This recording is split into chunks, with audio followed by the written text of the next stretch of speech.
okay. So, Phil, here's an interesting thing. Can I ask you who you're with? Your wife? Susan. Susan. Okay, you got a microphone. Susan. Yeah, I think so. You just might have to actually hold it to your mouth. Okay. So, Phil, okay. So, Susan, I'm going to actually ask you these questions because I just want to make sure that I'm getting the right stuff around Phil. All right.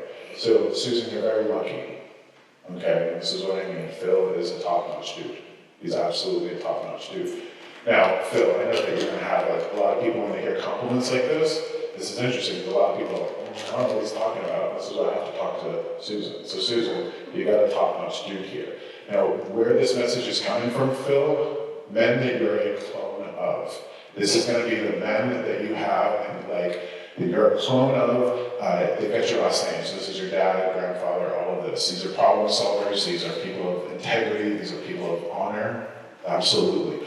Now, here's an interesting thing that they want you to consider. And I think you've been getting this message. They want you to write a book. Okay? So over the course of your life, whatever career you have, whatever you've done, you've gained a lot of wisdom.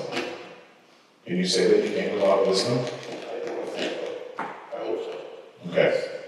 So here's something that's a rarity in this world, and here's why I have to bring this up to you. We need men in this world that know how to show young men how to become men. We do. There's very few positive male role models in this world.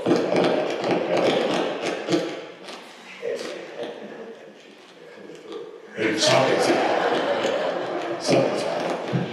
What I want you to do is this, though. I want you to consider, it's interesting, because I want you to consider your own personal 10 commandments. And this is something that I want you to play with. We've heard of the 10 commandments, we've heard of that, right? There are these principles and these rules that you kind of live by. You do the right thing all the time. You help the people all the time. And it's funny because the man who's coming through feels like your dad, and it feels like he never told you this. He wants to be able to say, hey, man, I'm super proud of you because you're doing the right thing. You're showing people how to do the right thing. So this man, it feels like he was just like, what I get is like stone cold quiet. Stone cold quiet. So he's not going to give you the positive affirmation. He wants you to know that he is so proud of you. Okay? It's a funny thing. He wants his picture up in your house. Why do you run with that? Well, you have his last picture of him. Yep. It's a little square. It's big. Okay. It's never come down from the wall. It's always been in the house.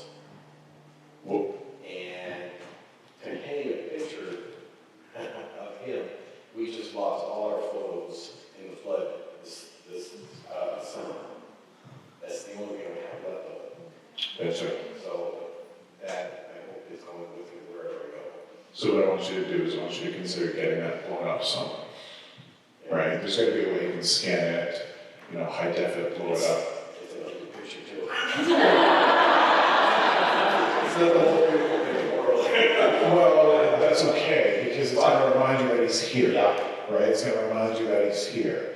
And this is funny because he's showing me you as like, no, I'm not a sports guy, although people think I play basketball. Okay, I don't know why. I'm not a sports guy, but he's showing me as like you being like a football guy, like being nimble like this, okay? And that's figurative of you in your life. You just know how to get around problems and see things happening, okay? I don't know if this is your second marriage, first marriage, okay? So Susan, what's that?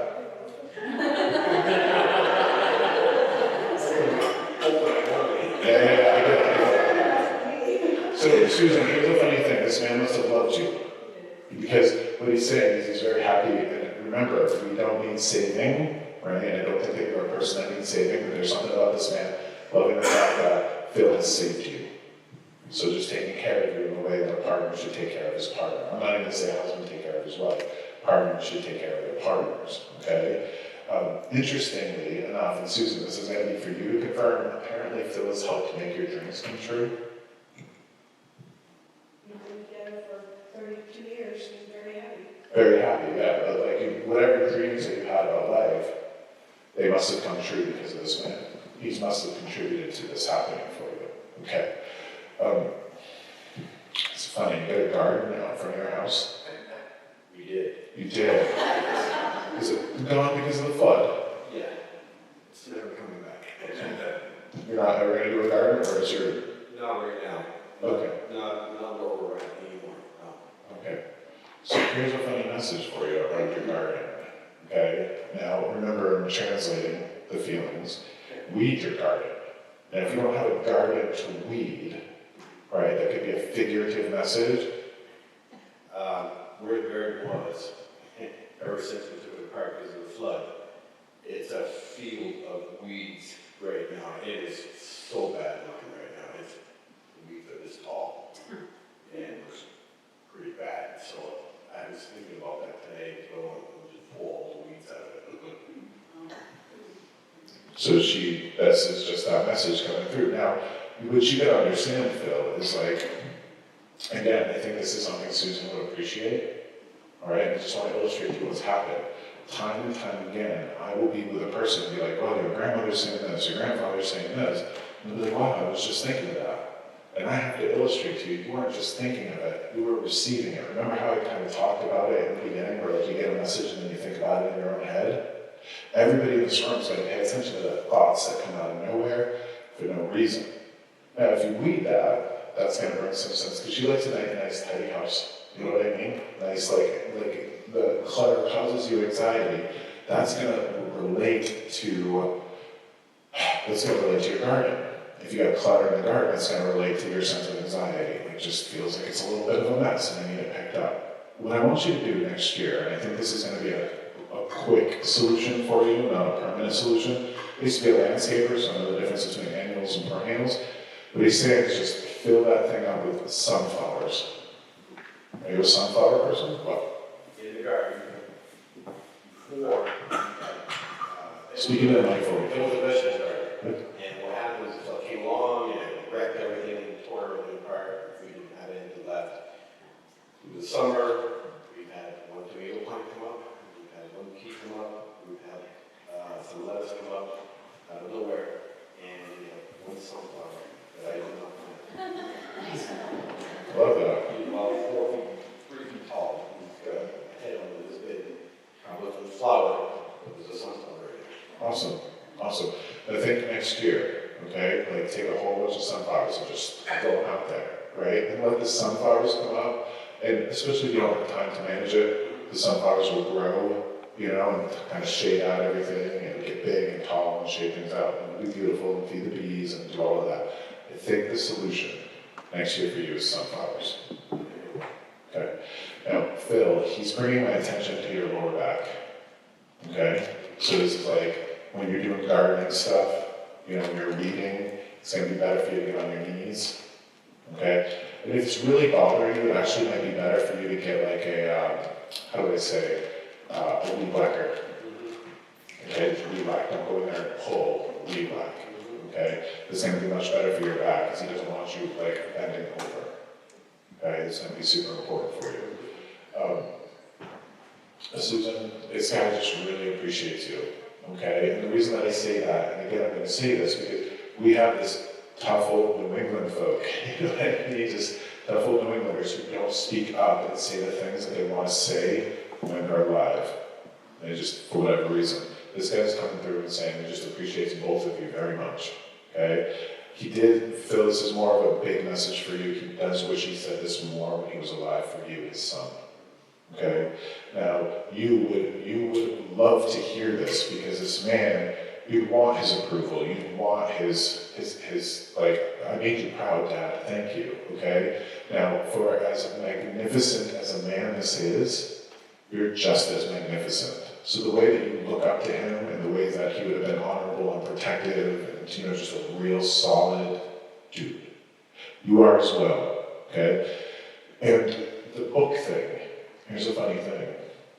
Just full transparency, Isaac and I have a publishing company. I wrote a book for my grandmother, okay? And I wrote my book for my grandmother, for my family, for my kid, for his kids, whenever he has them. That book is really going to be important 100 years from now. So your book, whatever you've done, whatever you've become, the people that you've come from, this means that you must have kids. Okay. So here's something that, because this is what that message is about, write your book, write your book, write your book. Well, you have a certain amount of sand left in your hourglass that you gotta write your stuff out. You gotta write it out. And it doesn't even have to be a book. You can self-publish it on Amazon, you can write a PDF and leave it for your kids. But I want you to imagine 100 years from now, what this world's gonna look like. And 100 years from now, if they knew who they came from. Ancestry.com. Ancestry.com.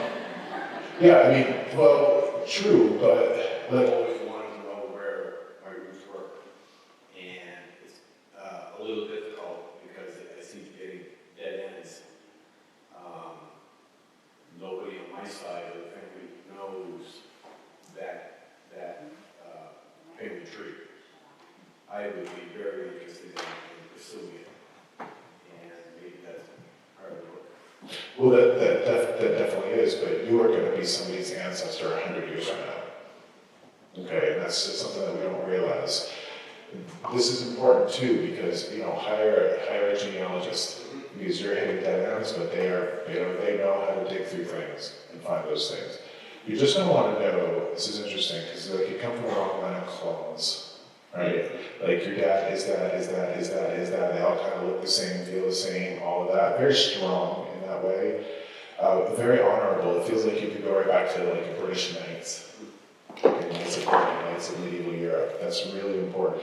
Whether you find that information out or not, you gotta know how honorable you are and how important it's gonna be. Because this is what everybody's gonna know. One day, you're gonna pass away, and you're gonna go to the other side of that one-way mirror. You're gonna look at your kids, your grandkids, your great-grandkids, and you're gonna be there, watch them.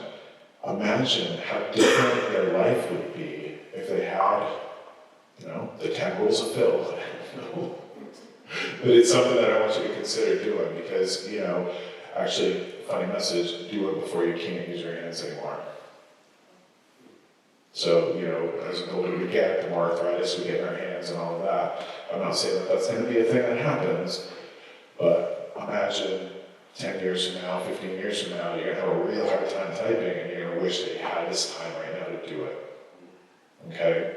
Now, Susan, for you, okay, this is an ancestor of yours coming in. She's actually feeling like a sunflower herself, okay? Feeling like a sunflower. She's showing me her wearing an apron, okay? So this is, again, she wouldn't have worked.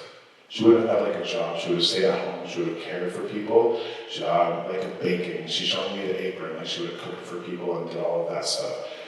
Did you know your mom's mom? I'm sorry. Did you know your mom's mom? Okay. Did she have an apron? Okay. It's funny because she wants you to wear one yourself. Okay? And what that is, and this is a funny thing, this is like putting on a nurse's smock. You know when you put like a nurse, any nurse in this room is going to know, when you put on a nurse's smock, you step into that position of nursing, and you take it off, you're no longer nursing. Oh man, okay. She wants you to make a shepherd's pie. Okay? What's that? It could be a meat pie too. Did she make a meat pie? Okay. Meat pie, shepherd's pie, something like this. But what she's indicating to me is that you're intimidated by the process.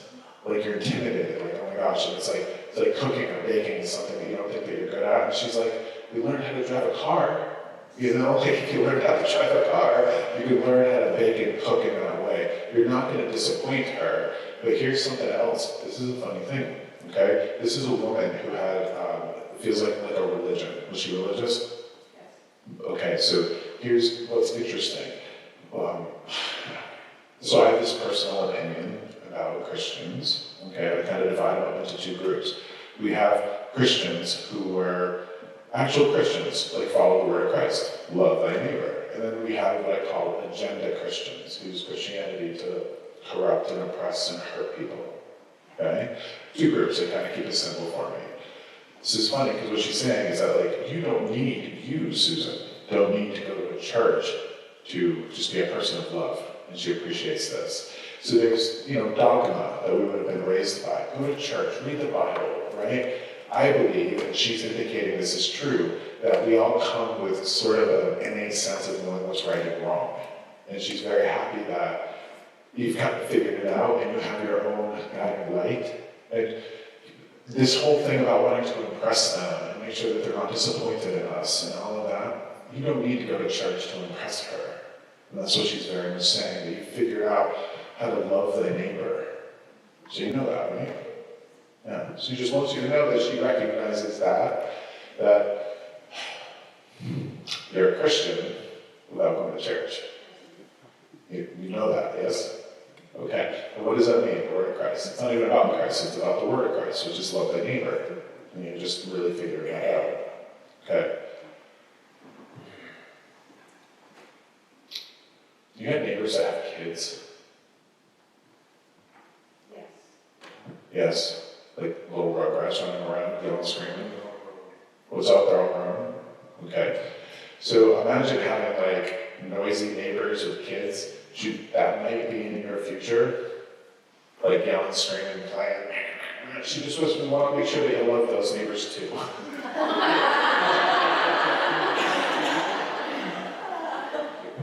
So you are a person of compassion and grace, but a lot of really annoying, loud noise can set you off.